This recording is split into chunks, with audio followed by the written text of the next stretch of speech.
we play a game? They go and do that. They go and Yeah. try to sink an American aircraft carrier.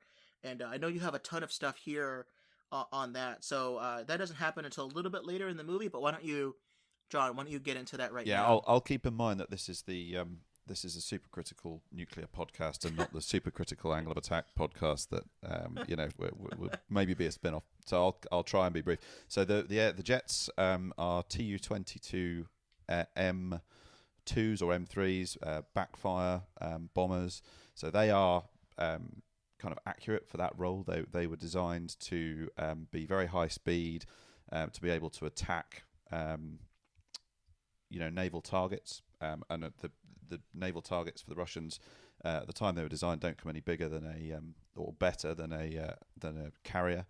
So and these are all conventional armaments.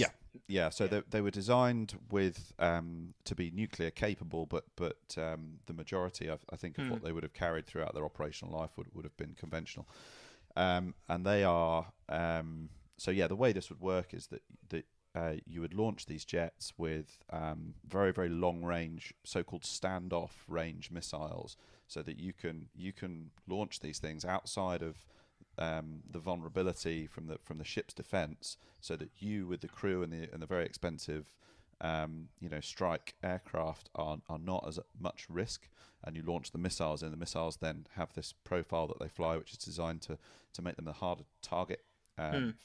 And on the other side, you've got everybody sitting in the carrier strike group in a bunch of different ships. So there'd be the carrier, there would be probably a cruiser as well, and some others with each with specific roles.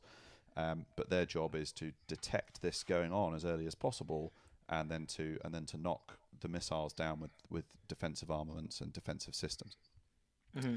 The key part of that here is that it's really difficult. It's not like a one-man job to detect and track and target the American carrier. It's a huge operation, particularly in the early 2000s.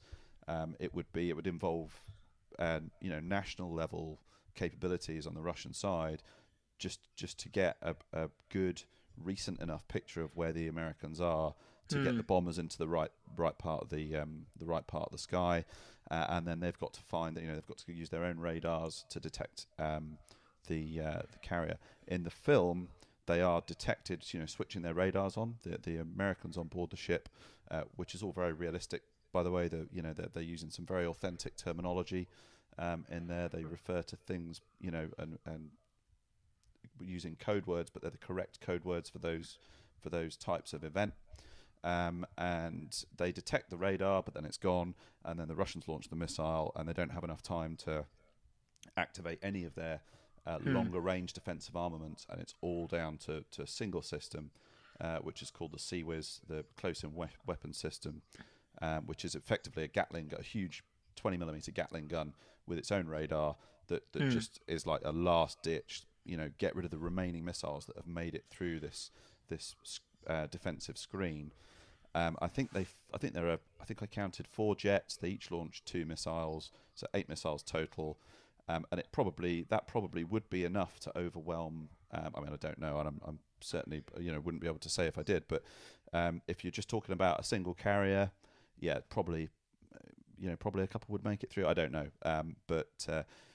so I understand it's a plot device to show a Russian sovereign capability attacking an American prestige target. And it works. It's fine. Nobody's going to sit through me or anybody else for that matter talking for an hour and a half about how this sort of thing, how difficult it is. So yeah, it's great. It works. In reality, a little bit more to it. Strange